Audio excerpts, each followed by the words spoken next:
I don't know where. I was actually going to suspend the house because of you. Yes.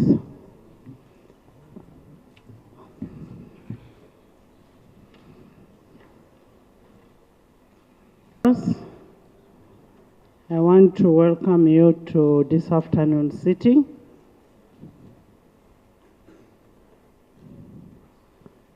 We are cognizant of the flight and the fate that Dr. Besigye'S, who remains in a pre-trial detention in Luzera prisons, despite the Supreme ruling which took place on 31st January 2025.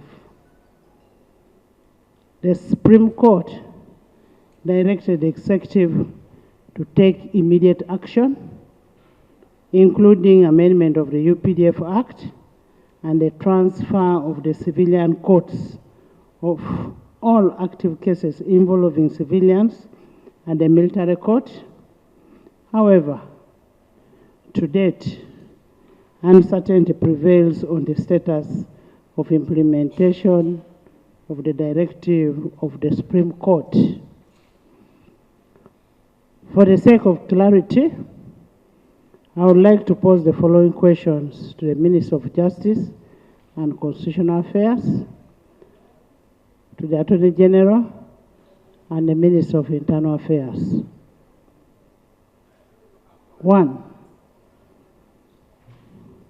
Have the legal advisors to government rendered appropriate advice on the continued pre-trial detention of an ailing Dr. Besigye? 2. What is the legal basis for the continued detention of Dr. Besigye in Luzera? 3. Under what instrument does Uganda Prison Service continue to hold Dr. Besigye? 4. What steps have you taken to comply with the Supreme Court directive?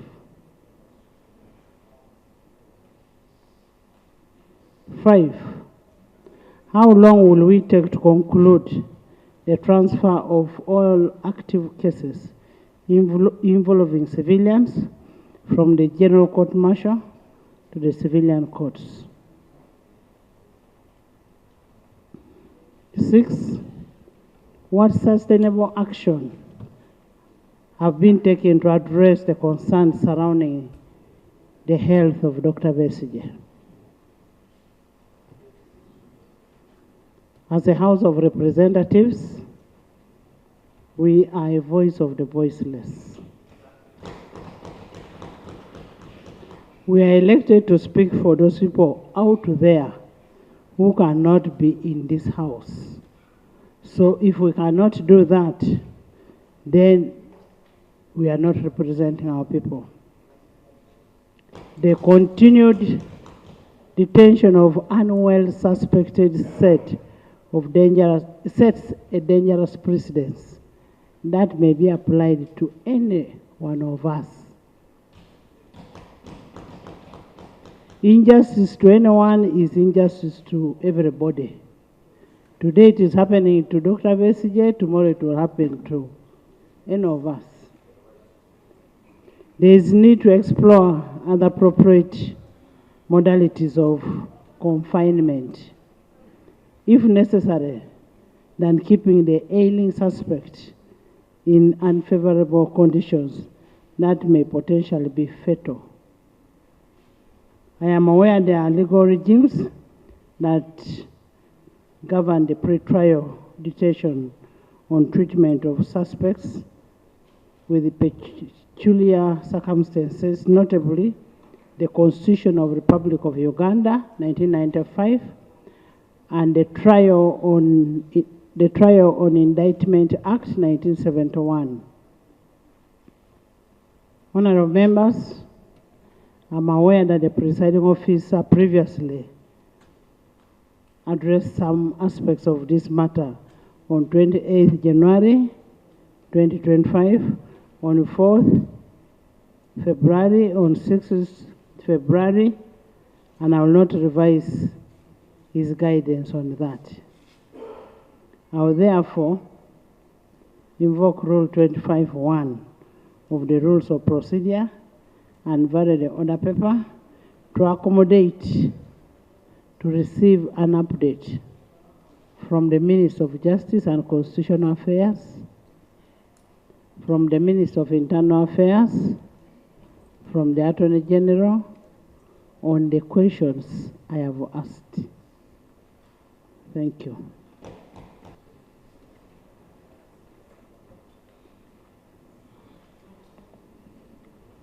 Madam Speaker, this morning I had a conversation with the Commissioner General of the Uganda Prison Service to find out the current situation of Colonel Kizza Besigye. He told me the following. As of today, Colonel Kizza Besigye has been on hunger strike for 6 days. This is his 7th day. He is only taking water. He's not eating any food.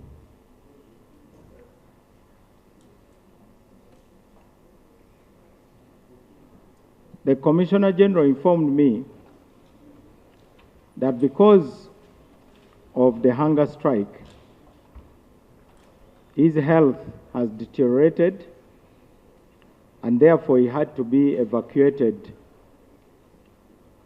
to a hospital.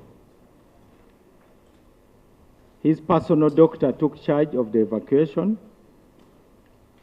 in the presence of Colonel Besigye's sister, Dr. Olive Kobusinje. It's not appropriate for me to report details of what was found. This is a part of the doctor-patient confidentiality. But the Commissioner General said definitely his health condition is alarming.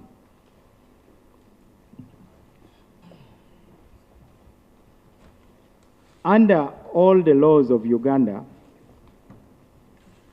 any person, especially those who are having health issues, are entitled to treatment. And in this case, the prison authorities were able to take him to the hospital. Comprehensive tests were carried out,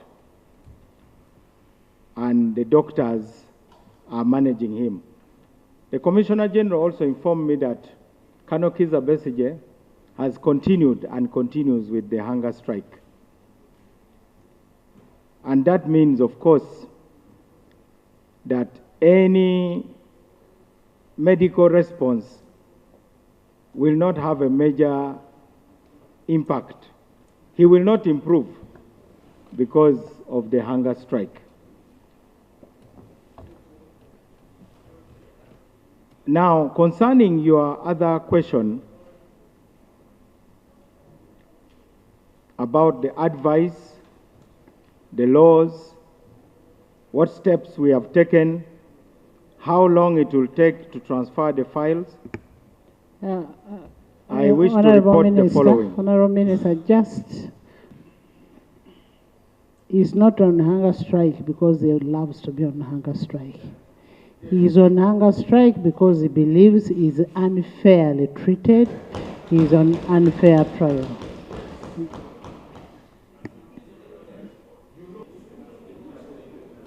Madam Speaker,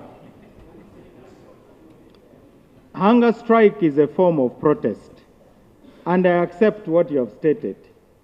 He is protesting through hunger strike. All through history, prisoners who feel that they are being unjustly incarcerated have resorted to hunger strike. So, but it is not my purpose to go into detail why he's on hunger strike. I simply reported his condition, and we admit that it is alarming. Now, permit me, Madam Speaker, to respond to... And as a legal advisor to government, after knowing that his condition, his situation is alarming, what advice have you given government to that effect?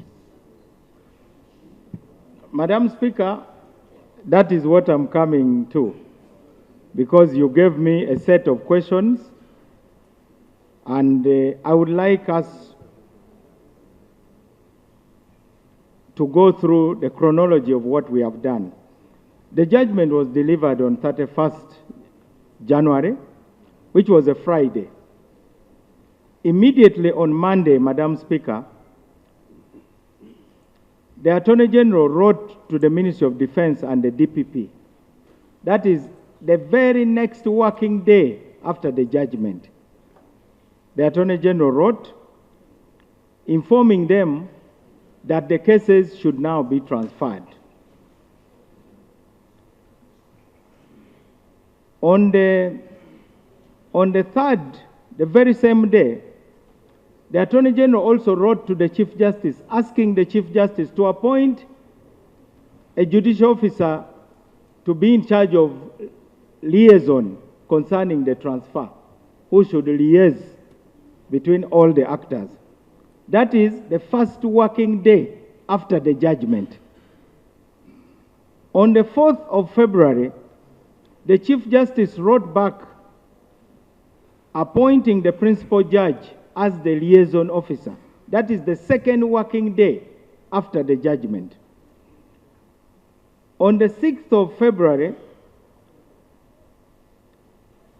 the Attorney General's chambers forwarded the letter of the Chief Justice to the Ministry of Defense and Veterans Affairs and to the DPP. Around that time, Madam Speaker, we were here and I came to the floor and stated that it is the duty of Colonel Besigye'S lawyers and the lawyers of all those who are in the court-martial to extract a decree that is part of their responsibility to their client. This decree only arrived on the 13th of February, almost 2 weeks after the judgment. That is when we received the draft decree. Unfortunately, Madam Speaker, the draft decree had errors. Some of the errors were as obvious as wrong names, for instance. On the 14th of February, that is last Friday, the Attorney General's chambers corrected... Do you have a copy of the decree which was extracted? Madam Speaker, the errors were corrected and the corrected decree was sent to the lawyers of Colonel Besigye. We have not yet received the corrected decree. If we have received it as of now, we corrected it from the Ministry of Justice. We are concerned by the slow pace of Colonel Besigye'S lawyers. I have stated the chronology. You cannot take 2 weeks.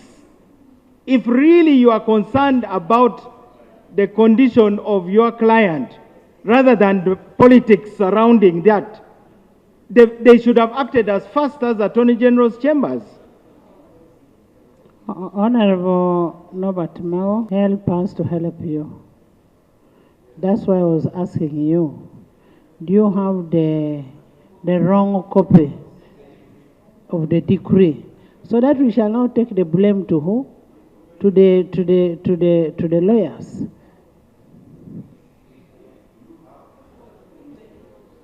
Madam Speaker, I have here on my phone, which I can forward, a letter dated February 14th, sending back the corrected decree. That was sending back. When did it come? The decree came on the 13th. The very next day, it was sent back. That's how fast we are, Madam Speaker. We have done our job. But those who have chosen to politic rather than take responsibility for the fate of their client are now playing victim. That is unfair, Madam Speaker. Honorable Mao, the bureaucracy in addressing the directive of the Supreme Court should not be a ground of delaying in dispensation of this for somebody to get justice. Okay, if they delayed it to bring that, have you brought the amendment that they told you to bring? Or is it we, the members of parliament, who have delayed? Huh? As you continue holding the suspects outside the law just because of the bureaucracy, because they are not tried, they are on a pre-trial. They are not on remand.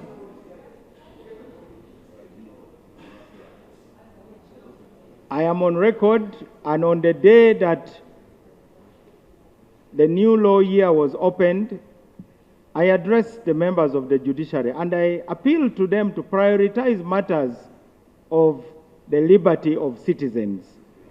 I am as concerned about the liberty of citizens as any of us in this chamber. I am only reporting that a lawyer who has got a duty to a client would have acted very quickly instead of waiting almost 2 weeks before extracting the decree. It is the duty of a lawyer to extract a decree rather than spending time politicking. Honorable, we do not discuss about people who are not in the house. So what you have said about the lawyer, you should retract it.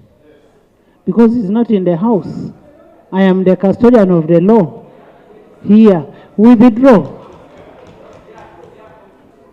Madam Speaker, I respectfully withdraw. The copy of the decree is coming. I do not know whether I can now talk about my conversation with the chairman of the General Court Martial, the director of prosecution, or I shouldn't talk about anybody. Just a minute, Chairman. Just a minute, Chairman. The decree is coming. Yes. In how many minutes? Madam Speaker, we are just across the road. We believe in less than 10 minutes it will be here. Okay. So 10 minutes, so you can continue with other questions.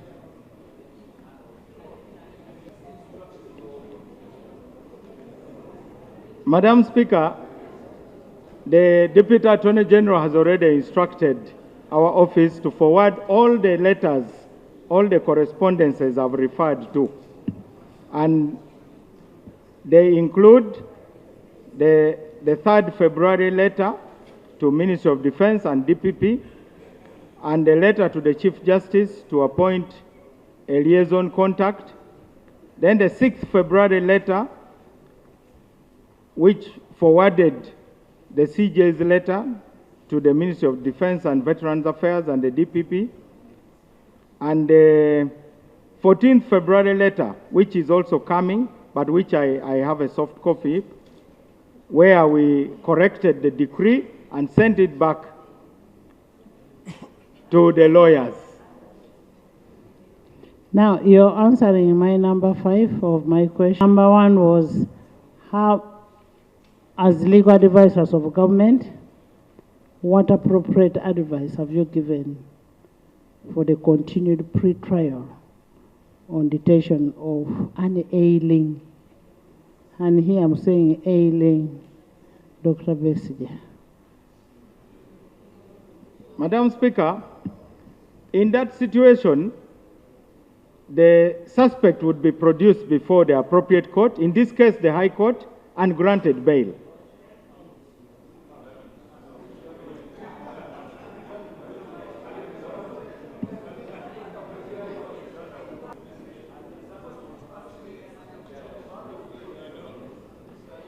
Has the file been transferred from court martial to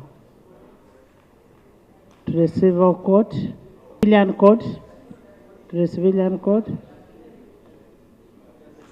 Madam Speaker, I have spoken to the chairman of the General Court Martial, who instructed the director of prosecutions of the court martial, who I also spoke to, and all that they are waiting for their file is this decree, which now we have. But we deny any responsibility for the late extraction of the decree.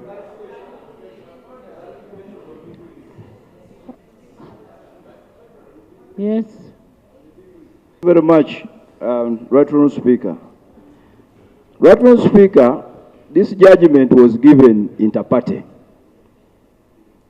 Government was represented in a court. Number two, we no longer, by the way, extract decrees. Chairman Mao, my colleague, we no longer extract decrees for purposes of execution. Court decisions by nature, especially at the level of Supreme Court, are self-executing. You don't need a decree to act. So if judgment was passed inter partes, what more are you getting from a decree? What exactly more are you looking for in a decree? So I really think that perhaps we could use other arguments, but late extraction of a decree, by the way, with or without a decree, that judgment is self-executing. You ought to have acted even without any hesitation. Unfortunately, because you see the danger with mentioning the decree, you have many other people who are affected by that decision of the Supreme Court who don't have lawyers. What happens to them? What happens to them? So I think, Right Honourable Speaker, it is advisable that Chairman Mao and Executive, you use other reasons for delaying the release of Dr. Besigye other than a decree. And as you the delayed release or transfer to the civilian court, I asked you, under what legal regime, legal basis, are you using to keep him there? We are not saying that Dr. Besigye is clean. He could be having a case to answer. He could be having a case to answer. But he should be taken to the proper court for him to be able to answer. Under what legal regime?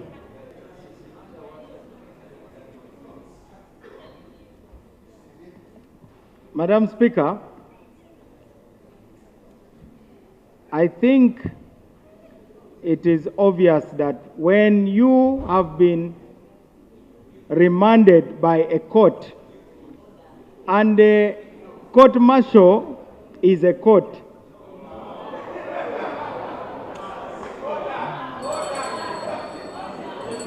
It is only the boundaries of the court martial that have been delineated by the Supreme Court. The court martial has not been abolished. The court martial has not been abolished. The court martial is the one that remanded Colonel Kizza Besigye. Now, the release of Colonel Kizza Besigye will be ordered by the court, the appropriate court, when he is taken before that court.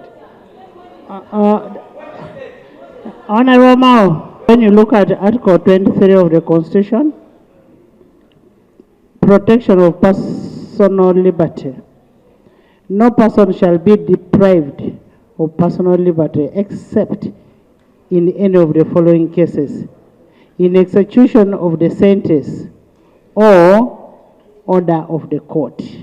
Now here, the court ordered that Dr. Besigye should be what? Released. Now you're depriving him his liberty.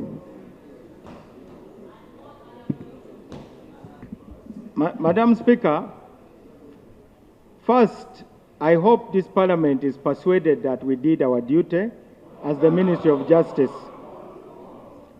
We did our duty. We responded very quickly because these letters which we wrote were about the Supreme Court.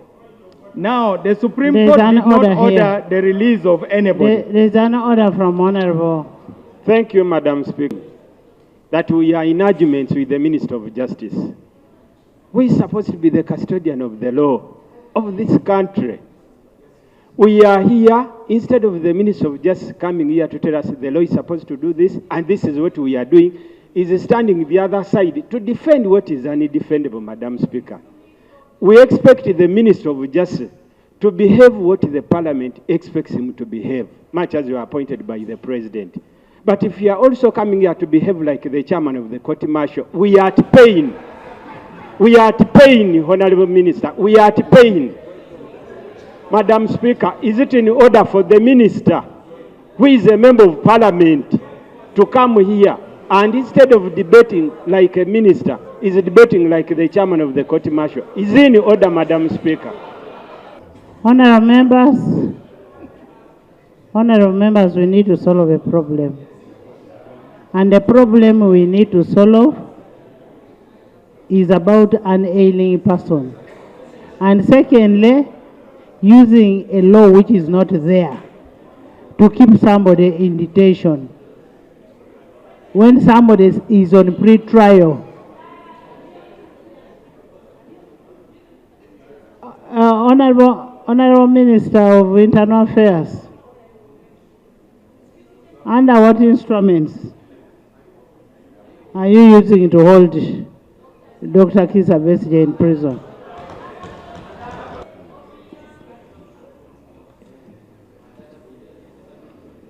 Right Honorable Speaker and honorable members, I understand the background to this matter, and I don't envy the Honorable Mao for being in this position. But I want also us to be, as we seek a solution within the law, I think we have about 3 matters to address. There is the health aspect of Dr. Besigye, but also there is wait a minute, I think we should be civilized enough to listen to each other.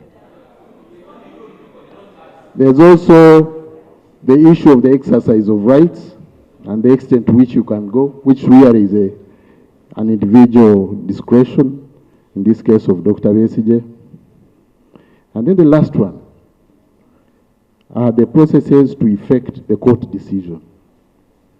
So, Right Honourable Speaker, as we address this question, I would want us to reconcile all the 3, instead of, if I may say so, going back and forth, and we need to craft a solution around the 3. But for now, I want to report, like the Honourable Minister said, the health aspects of Dr. Besigye are being addressed.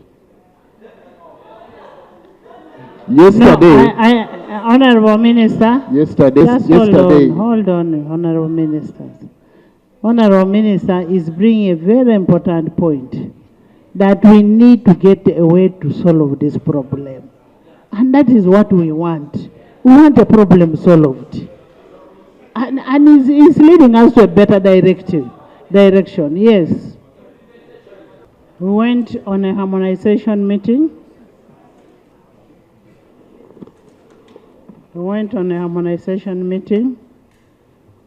During the meeting, a number of issues were raised, and what was agreed in the meeting is that we want solutions. And because we want solutions, we as a team tasked Honorable Mao Norbert, Minister of Constitutional Affairs, Honorable Kafusi, the Deputy Attorney General, Honorable Mohos David, State Minister for Internal Affairs, and the leader of government business to go and make a follow-up on the case. And we expect them to come and report by 4 today. Next item. Item 3 on the order paper. Statement by Minister on the Ugandan.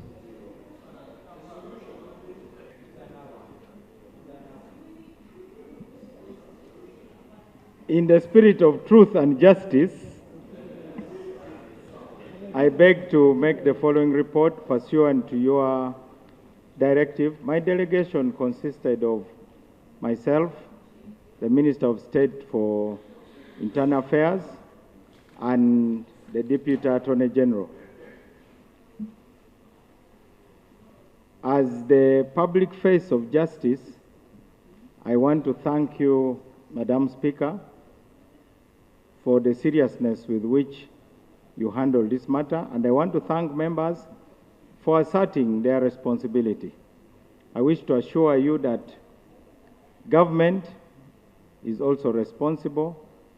Responsibility means ability to respond, and we have responded. And now I wish to inform this House, Madam Speaker, that by the time we reach the court, the lawyers of Colonel Kizza Besigye had actually been engaging with the judiciary. Not the lawyers I'm talking about, these are the better lawyers. And they had agreed to reschedule the matter, which had been fixed for Tuesday. It is now going to come tomorrow. And during that sitting tomorrow, the court will give the appropriate directions, and they will definitely abide by the decree. The court had insisted that they needed the decree in order not to appear to overrule the Supreme Court. Thank you, Madam Speaker. Thank you so much, Honorable